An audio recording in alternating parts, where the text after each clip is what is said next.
आज बात करेंगे मोल कंसेप्ट के बारे में। मोल कंसेप्ट को आज हम समझेंगे। तो इसका सबसे पहले हम एक एग्जांपल ले लेते हैं, एक रिएक्शन ले लेते हैं, वाटर कैसे बनता है उस चीज़ की।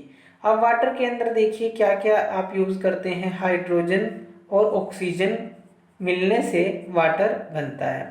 अब देखिए हाइड्रोजन और ऑक्सीजन जो है किस अमाउंट में मिलते हैं वो हम देखते हैं। मान लीजिए आप दो जो हैं इस तरह से H2 ले लेते हैं, जो दो मोलिक्यूल्स हैं।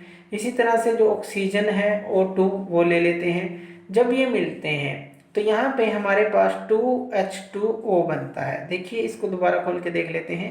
यहाँ पे 4 हाइड्रोजन हो गए, 2 दूनी 4, तो 4 हाइड्रोजन हो गए और यहाँ पे 2 ऑक्सीजन हो गए। अब देखिए H2O एक ये बन गया, H2O एक ये बन गया, यानी कि 2 H2O 2 आपको मिले। अब देखिए इस रिएक्शन के अंदर आपने क्या देखा कि जो दो मॉलिक्यूल ऑफ हाइड्रोजन है, दो मॉलिक्यूल ऑफ हाइड्रोजन है, ये कंबाइन करते हैं किसके साथ, 1 मॉलिक्यूल ऑफ ऑक्सीजन के साथ, और आपको मॉलिक्यूल ऑफ वाटर मिलता है। इस तरह से ये कंबाइन होते हैं। या आप इसके अंदर कह सकते हैं, अब देखिए ये हाइड्रोजन का जो एटॉमिक मास होता है वो 1 होता है, ये होता है। तो यहाँ पे 2 हाइड्रोजन है, 2 दूनी 4, यानी कि आप कह सकते हैं कि 4U। अब एटॉमिक मास को हम इस तरह से U लिखते हैं कि जो 4U है हाइड्रोजन मॉलिक्यूल का, वो कंबाइन करता है। अब इसका एटॉमिक मास कितना है, 16 ऑक्सीजन का, तो 16, यहाँ पे 2 मॉलिक्यूल हैं, 16 दूनी 32। तो यहाँ पे जो 32U ऑफ ऑक्सीजन के साथ जो 4U ऑफ हाइड्रोजन है, यानी कि एटॉमिक मास जो हाइड्रोजन का है, जो अगर 4U है तो वो 32U ऑफ ऑक्सीजन मॉलिक्यूल के साथ मिलता है और ये बनाता है वाटर मॉलिक्यूल, जो कि होता है 36U, यानी कि 32 और 4 36। तो आप यहाँ पे देख सकते हैं। तो इस तरह से तो 32 और 4 जो 36 है, इस तरह से ये बनाता है। अब यहाँ पे एटॉमिक मास जो है इस तरह से आप यहाँ पे शो कर सकते हैं कि यहाँ पे 4 हो गया, और जो हमारे हाइड्रोजन एटम थे, और यहाँ पे ये 2 इसके थे तो 32 हो गया। तो इस तरह से 32U और जो 4U है, यानी कि 1 1 1 1 4 थे हमारे पास, तो 4U यहाँ, और यहाँ 16 और 16 32U यहाँ। तो यहाँ पे हमें जो मिलता है ये 36U, यानी कि ये वाटर मॉलिक्यूल मिलता है। तो इस तरह से आपने निकाल सकते हैं। अब यहाँ इस इक्वेशन से आप ये समझ सकते हैं कि जो ये इक्वेशन है, जो सब्सटेंस की क्वांटिटी है, उसको हम मास से भी दिखा रहे हैं, मास से भी आप इसको इस तरह से दिखा सकते हैं, या आप इसको जो इसके नंबर हैं, नंबर ऑफ मॉलिक्यूल्स हैं, जैसे यहाँ पे 4 थे, यहाँ पे 2 थे, नंबर ऑफ मॉलिक्यूल से भी दिखा सकते हैं। तो किसी तरह से आप इसको शो कर सकते हैं। लेकिन ज़्यादा कन्वीनियंट क्या रहता है कि अगर आप जो सब्सटेंस की क्वांटिटी है, जैसे कि क्वांटिटी है किसी जो भी सब्सटेंस है, उसको आप नंबर ऑफ मॉलिक्यूल्स में दिखाएं, तो ये ज़्यादा कन्वीनियंट रहता है। तो इसीलिए एक नया कंसेप्ट जो है मोल की डिस्कवरी की गई, या मोल को इंट्रोड्यूस करवाया गया कि जो 1 मोल है किसी भी एटम का, मान लीजिए कोई भी आप एटम ले लीजिए, कोई भी आप मॉलिक्यूल ले लीजिए, कोई भी आप पार्टिकल ले लीजिए, कोई भी आप आयन ले लीजिए, पार्टिकल ले लें, आयन ले लें, किसी भी चीज का 1 मोल ले लें, तो ये कौन सी क्वांटिटी होती है, ये वो क्वांटिटी है जो कि ये वो नंबर है, या क्वांटिटी इन नंबर्स आप बोल सकते हैं मोल को, क्वांटिटी इन नंबर, जो कि मास होता है जिसका इक्वल टू एटॉमिक और molecular mass in grams. In grams इसको हम समझते हैं अभी। जैसे कि मान लीजिए आपके पास एक जो है हाइड्रोजन का मॉलिक्यूल है, एक हाइड्रोजन का मॉलिक्यूल है, तो इसका जो एटॉमिक मास होगा, तो आप इसको कैसे लिखते हैं, एटॉमिक मास को 1U लिख सकते हैं। तो इसी तरह से अगर आप इसको मोल की फॉर्म में लिखें, तो आप इसको ग्राम एटॉमिक मास की फॉर्म में आप इसको कन्वर्ट कर देते हैं, यानी कि U को G में कन्वर्ट कर देते हैं, तो 1G आप लिख लेते हैं। तो इस तरह से आप जो इसकी न्यूमेरिकल वैल्यू को U से G में कन्वर्ट कर देते हैं, इसको हम ग्राम एटॉमिक मास बोलते हैं। तो एटॉमिक मास ऑफ हाइड्रोजन क्या हो जाएगा, जैसे कि 1U था, तो ग्राम एटॉमिक मास ये क्या हो जाएगा, ग्राम एटॉमिक मास, तो इसको हम बोलेंगे ग्राम एटॉमिक मास।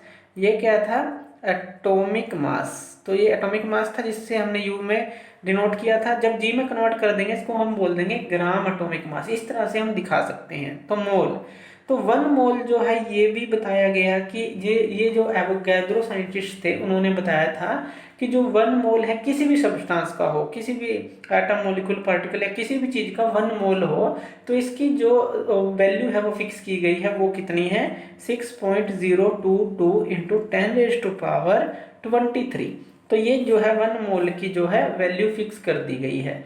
तो ये आप यूज़ करेंगे जहाँ पर भी आपको यूज़ करनी है। तो इसी तरह से जो 1 मोल किसी भी चीज़ का हो वो 6.022 इंटू 10⁻23 इन नंबर है, ये नंबर्स के अंदर ये इतनी उसकी फिक्स कर दी गई है। अब देखिए जो है इसी तरह से एक डजन को 12 नंबर बोलते हैं, एक दर्जन जैसे हम बोलते हैं एक डजन, तो ये भी आप याद रख लिए। उसके अंदर हम 12 नंबर की बात करते हैं। इसी तरह से अगर हम 1 ग्रोस की बात करें तो इसके अंदर 144 नंबर की बात करेंगे, यानी कि 12 इंटू 12 की हो जाएगा 144। तो इस तरह से 1 ग्रोस इसके बराबर है। ये टर्म्स भी आपको याद रखनी है। अब इसके अंदर देखिए, अब यहाँ पे हमने 1 मोल की जो क्वांटिटी है या कहें कि पर्टिकुलर सब्सटेंस की वैल्यू फिक्स कर दी गई है। अब जैसे कि हमने बात की हाइड्रोजन, तो 1 ग्राम ये हमने दिखा दिया। इसी तरह से अगर आप इसके अंदर क्या कह सकते हैं कि जो 1 ग्राम ऑफ जो हाइड्रोजन है उसके अंदर जो है 1 मोल एटम्स हैं, दैट इज उसके अंदर क्या है 6.022 इंटू 10⁻23 एटम्स हैं। जैसे कि जो हमने बात की 1 मोल 6.022, तो इसी तरह से जो 1 ग्राम है, 1 ग्राम ऑफ हाइड्रोजन है उसके पास 1 मोल ऑफ एटम है। 1 मोल ऑफ एटम्स यानी कि 6.022 इंटू 10⁻23 एटम्स हैं इसके पास, हाइड्रोजन के पास। इसी तरह से वाटर की बात करें, इसके अंदर जो ऑक्सीजन है, अब जो ऑक्सीजन का जो एटॉमिक मास होता है 16U आप से डिनोट करते हैं। अब इसके अंदर जो है 1 एटम हम मान रहे हैं कि 1 एटम ऑफ ऑक्सीजन है।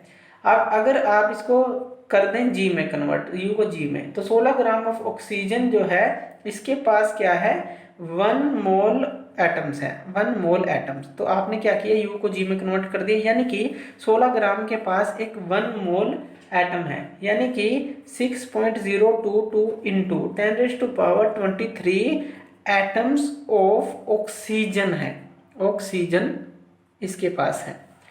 तो इस तरह से आप यहाँ पे दिखा सकते हैं नंबर्स के अंदर कि कितने नंबर ऑफ एटम्स हैं। जो 16 ग्राम हैज़ 1 मोल एटम, और 1 मोल एटम यानी कि 6.022 इंटू 10⁻23 एटम्स ऑफ ऑक्सीजन। अब जो 16U है वो क्या है, 16U oxygen has only 1 atom of oxygen, इसका मतलब है 1 एटम ऑफ ऑक्सीजन है। जब आप जी में कन्वर्ट करेंगे तो 1 मोल आ जाएगा, 1 मोल यानी कि इतने नंबर है। तो इस तरह से आप ग्राम मोलिकुलर मास या फिर मोलर मास है किसी भी मोलिक्यूल का आप फाइंड आउट कर सकते हैं, और न्यूमेरिकल के अंदर आप इसका यूज कर सकते हैं। बस आपको क्या करना है, U को G में कन्वर्ट कर देना है। तो इसी तरह से जो H2O है उसका मोलिकुलर मास कितना है, 18U होता है। H2O, H2 यानी कि 2, और इसका ये 16 मास यानी कि 18U होता है।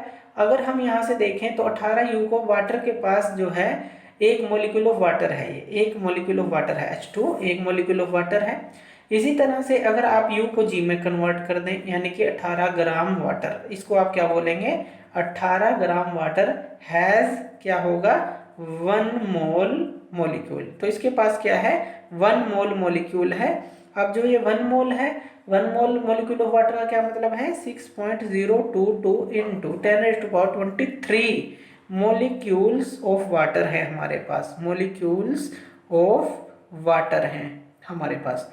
तो ये चीज़ जो है इस तरह से आप सॉल्व कर सकते हैं। 1 मोल को 6.022 इंटू 10⁻23 नंबर्स के अंदर आप शो करेंगे जो रिलेटिव मास इन ग्राम दिखाएगा, तो ये भी आप बोल सकते हैं। तो इस तरह से मोल कंसेप्ट को आप समझ सकते हैं। तो थैंक यू वीडियो देखने के लिए, और ज़्यादा अपडेटेड वीडियोज़ के लिए आप हमारे चैनल ज्ञान लो पे हमें सब्सक्राइब कर सकते हैं। Thank you.